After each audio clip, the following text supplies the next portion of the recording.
Hello everyone, welcome back to my channel. তো আজ আমি তোমাদের সাথে শেয়ার করব চিকেন কষার একটা রেসিপি।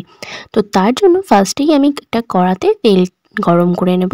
তো তেলটা গরম হয়ে যাওয়ার পর তার মধ্যে আমি আলু দিয়ে দেবো। তো আলুগুলো ভালোভাবে ভেজে কিন্তু তুলে রাখতে হবে। তারপর চলো তোমাদের দেখিয়ে দিই এখানে কী কী পেস্ট লাগছে।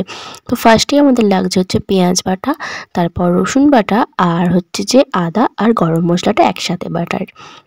তারপর কড়াইয়ে অনেকটা তেল গরম করে তার মধ্যে কিন্তু বেশ অনেকটা পরিমাণ পেঁয়াজ দিতে হবে। তো পেঁয়াজটা কিন্তু খুব ভালো করে ভেজে নিতে হবে। তো পেঁয়াজটা দেখতেই পাচ্ছ আমি কিন্তু খুব ভালোভাবে এখানে ভেজে নিচ্ছি। আমি এখানে পেঁয়াজটা ভেজে নিই, আর তোমরা বরঞ্চ আমার চ্যানেলটা সাবস্ক্রাইব করে একটা লাইক করে দাও। তো চলো, পেঁয়াজটা কিন্তু ভালোভাবে ভাজা হয়ে যাওয়ার পর এর মধ্যে আমরা দিয়ে দেবো রসুন বাটাটা।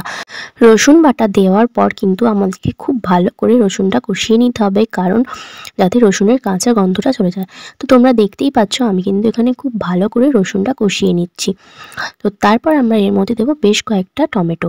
তো টমেটোটা দেওয়ার পরেও কিন্তু ভালোভাবে আমাদেরকে নাড়তে হবে, আর তারপরে দিয়ে দেবো বেশ অনেকটা পরিমাণ পেঁয়াজ বাটা। তো দেখতেই পাচ্ছ আমি কিন্তু এখানে বেশ অনেকটা পরিমাণ পেঁয়াজ বাটা দিয়েছি, আর পেঁয়াজটা দেওয়ার পরে কিন্তু আমি এখানে খুব ভালো করে মশলাটা নাড়ছি, কারণ যাতে এই মশলাটা ভালোভাবে রান্না হয়ে যায়। তারপর আমি এর মধ্যে দেব হচ্ছে ওই আদা বাটাটা, আর এটা কিন্তু আদার সাথে গোটা যে গরম মশলা হয় সেই গরম মশলাটা একসাথে বাটা রয়েছে। তো এই আদা বাটাটা দিয়েও কিন্তু ভালোভাবে নাড়তে হবে। তো তারপর আমি এর মধ্যে অ্যাড করব হচ্ছে শুকনো লঙ্কা গুঁড়ো। তোমরা যে যেমন ঝাল খাও নিজেদের টেস্ট অনুযায়ী ঝালটা দিও। তো তারপর এই শুকনো লঙ্কা দেওয়ার পর আমরা এর মধ্যে হচ্ছে অ্যাড করব হলুদ গুঁড়ো। তো পরিমাণ মতো হলুদ দেওয়ার পরে কিন্তু আমরা মশলাটাকে ভালোভাবে নাড়তে হবে। তো তারপর আমরা এর মধ্যে একেবারে দিয়ে দেবো হচ্ছে চিকেনটা।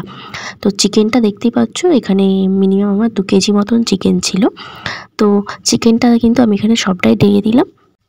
এরপর চিকেনটার সাথে কিন্তু মশলাটা খুব ভালো করে মেশাতে হবে, আর চিকেনটাও কিন্তু ভালোভাবে কষিয়ে নিতে হবে। তো দেখতেই পাচ্ছ আমি সেইভাবেই চিকেনটা খুব ভালোভাবে নেড়ে নিচ্ছি। আর তোমাদের মধ্যে কে কে চিকেন লাভার আছো অবশ্যই কিন্তু কমেন্টে একটা হাই করো। চলো, দেখতেই পাচ্ছ আমি কিন্তু খুব ভালোভাবে চিকেনটা এখানে কষিয়ে নিচ্ছি। আর তোমাদের চিকেনের সাথে কী খেতে সবথেকে বেশি ভালো লাগে সেটাও কিন্তু আমাকে কমেন্ট করে জানিও। তো চলো, দেখতেই পাচ্ছ এখানে আমি ভালোভাবে চিকেনটা কষিয়ে নিচ্ছি। তো এইভাবে কিন্তু বেশ খানিকক্ষণ ধরে আমাদের চিকেনটা নেড়ে নিতে হবে, যাতে ভালোভাবে চিকেনটা সিদ্ধ হয়ে যায়। তো তারপর আমরা এর মধ্যে অ্যাড করব হচ্ছে আগে থেকে ভেজে রাখা যে আলুগুলো সেটা। তো আলুটা দেওয়ার পরে কিন্তু আমরা এখানে পরিমাণ মতো নুনটা দিয়ে দিয়েছি। তো নুনটা দেওয়ার পরে কিন্তু এবার আলুগুলোর সাথে মাংসটা একটু ভালোভাবে নেড়ে নিতে হবে।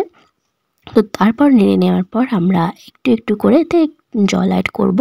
তো মাংসটাতে একটুখানি জল অ্যাড করার পরে কিন্তু আমরা কিছুক্ষণ এটা ঢাকা দিয়ে রাখবো। তো তারপর ঢাকনাটা খুলে আমরা এর মধ্যে হচ্ছে অ্যাড করব ধনেপাতা।